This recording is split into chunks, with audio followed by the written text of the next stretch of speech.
14 दिन बनाम 2 घंटे। श्रद्धा मर्डर केस में दिल्ली पुलिस ने 14 दिनों तक आफताब से पूछताछ कर ली, मगर इसके बावजूद पुलिस को वो जवाब, सुराग या सबूत नहीं मिल पाए जिनकी उसे तलाश थी। इसी के बाद दिल्ली पुलिस ने फैसला किया कि वो आफताब का नार्को टेस्ट कराएगी और आखिरकार 1 दिसंबर को पहली बार आफताब पूरे 2 घंटे के लिए नीम बेहोश था। आफताब ने पहली बार 2 घंटे तक नीम बेहोशी की आलम में ही श्रद्धा मर्डर केस के बारे में बात की।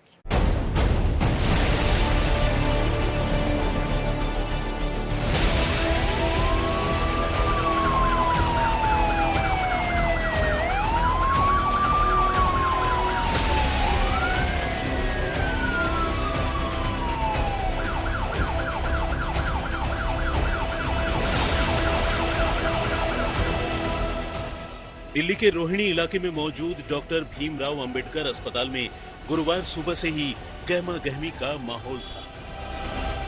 देश में हाल के दिनों के सबसे सनसनीखेज श्रद्धा मर्डर केस के मुलजिम आफताब अमीन पूनावाला को यहां नार्को टेस्ट के लिए लाया जाना था।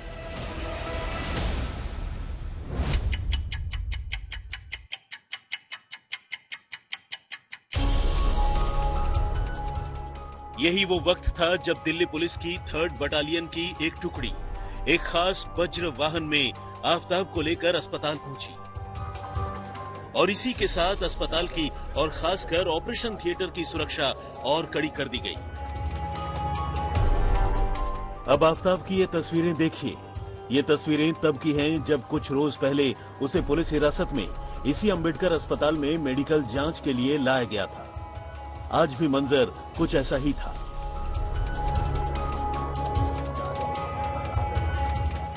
चूंकि नार्को एनालिसिस टेस्ट के दौरान उसे एक साथ कई दवाएं दी जानी थी और इसी के साथ उसकी सेहत की पल पल की निगरानी होनी थी, अस्पताल के डॉक्टर्स और फॉरेंसिक एक्सपर्ट्स ने नार्को टेस्ट की प्रक्रिया शुरू करने से पहले आफताब को कुछ देर के लिए सेटल होने यानी शांत होने का समय दिया।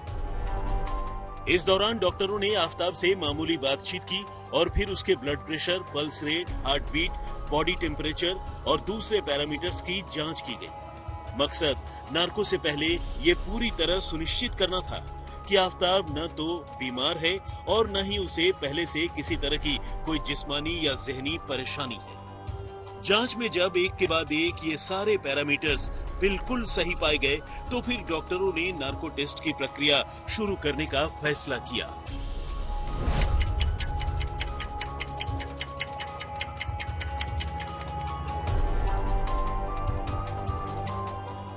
सुबह ठीक 9:50 पर ऑपरेशन थिएटर में नार्को टेस्ट की प्रक्रिया शुरू हुई। इसके साथ सबसे पहले आफताब को डॉक्टरों ने एक कंसेंट फॉर्म सौंपा और उसे तसल्ली से पढ़कर उस पर साइन करने यानी इस टेस्ट के लिए अपनी रजामंदी देने की बात की। इस फॉर्म पर न सिर्फ नार्को टेस्ट करने वाले डॉक्टरों की टीम के बल्कि मौके पर मौजूद फॉरेंसिक एक्सपर्ट्स और दूसरे अधिकारियों के भी नाम लिखे थे। सूत्रों की माने तो आफताब ने अब तक के अपने रवैये के मुताबिक ही पूरी तसल्ली से पहले कंसेंट फॉर्म को पढ़ना शुरू किया और संतुष्ट हो जाने के बाद उस पर दस्तखत भी कर दिए। और तो और कंसेंट फॉर्म देने से लेकर उसके बारे में आफताब को बताने, समझाने और उसकी रजामंदी लेने के बाद ही टेस्ट कंडक्ट करने के बारे में उसे जो जानकारी दी गई, उसकी पूरी की पूरी प्रक्रिया की भी वीडियो रिकॉर्डिंग की गई। आफताब को बताया गया कि उसके हाँ कहने के बाद ही उसे कुछ दवाएं दी जाएंगी, जिसके बाद वो कुछ देर के लिए नीम बेहोशी की हालत में चला जाएगा और इसी दौरान उससे केस से संबंधित सवाल पूछे जाएंगे और उन सभी के सभी सवालों और जवाबों को रिकॉर्ड किया जाएगा और नियम के मुताबिक इस पूरी प्रक्रिया की भी वीडियो रिकॉर्डिंग की जाएगी।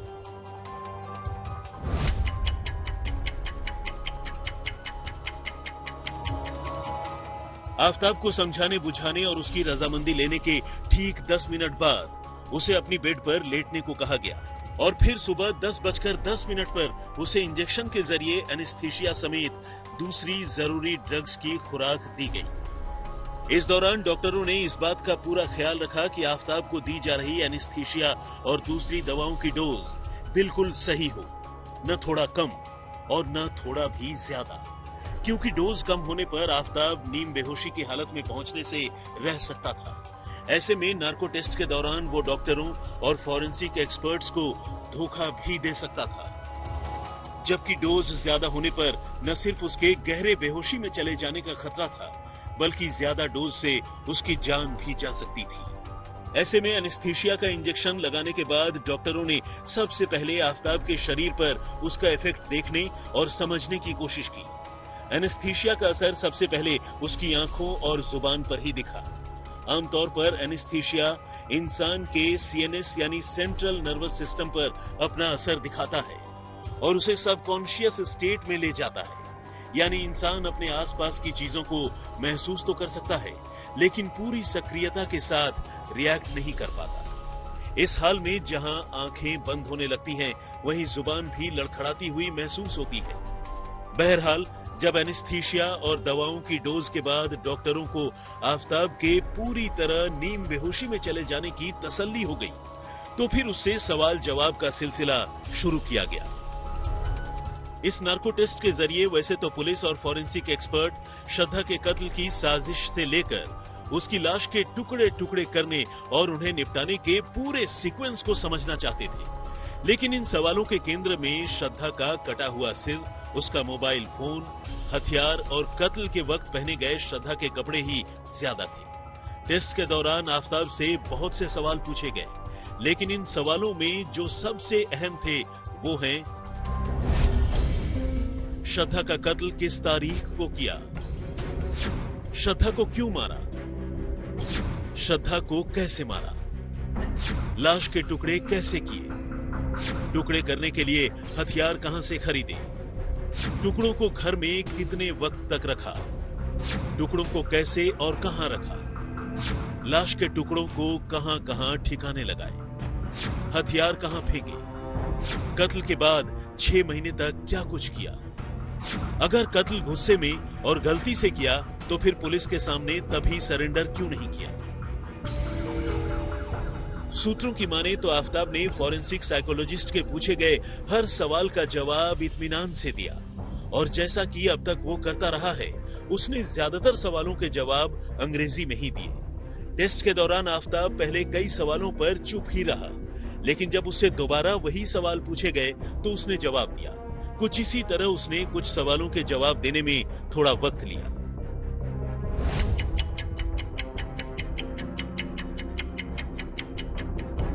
आफताब से सवाल जवाब का ये सिलसिला लगभग 2 घंटे तक चलता रहा और दोपहर 12 बजने से महज 10 मिनट पहले नार्को टेस्ट की ये प्रक्रिया पूरी हो गई। इसके बाद आफताब को एक बार फिर से सेटल होने यानी नीम बेहोशी की हालत से बाहर आने के लिए थोड़ा और वक्त दिया गया, और इस दौरान उसे कुछ और जरूरी दवाएं भी दी गई। डॉक्टरों ने पहले उसे ऑब्जर्वेशन में रखा, यानी कुछ देर के लिए उसकी निगरानी की, और फिर जब वो होश में आने लगा तो उससे बातचीत कर साइकोलॉजिकल थेरेपी के जरिए उसे जल्द से जल्द नॉर्मल करने की कोशिश की गई। आफताब के नार्को टेस्ट की प्रक्रिया करीब 3 घंटे तक चली। सुबह 8:30 बजे के करीब भारी सुरक्षा के बीच जेल से सीधे आफताब को लेकर के पुलिस की टीम पहुंचती है अंबेडकर हॉस्पिटल, और यहां पर लाने के बाद जो प्रक्रिया है, जो लीगल प्रक्रिया है और जो मेडिकल प्रक्रिया है, वो पूरी की जाती है, और करीब 10 बजे के आसपास आफताब का नार्को शुरू होता है, जो 11:50 तक चलता है, और उसके बाद फिर आगे का टाइम जो उसे रेस्ट के लिए दिया जाता है, ऑब्जर्वेशन में उसे रखा जाता है।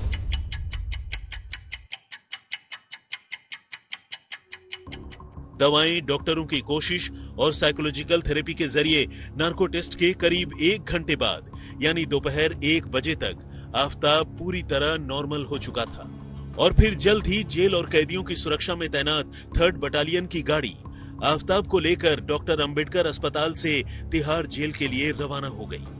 और कुछ इस तरह श्रद्धा मर्डर केस का खुलासा होने के पूरे 18 दिन बाद आरोपी कातिल आफताब का नार्को टेस्ट पूरा हो चुका था।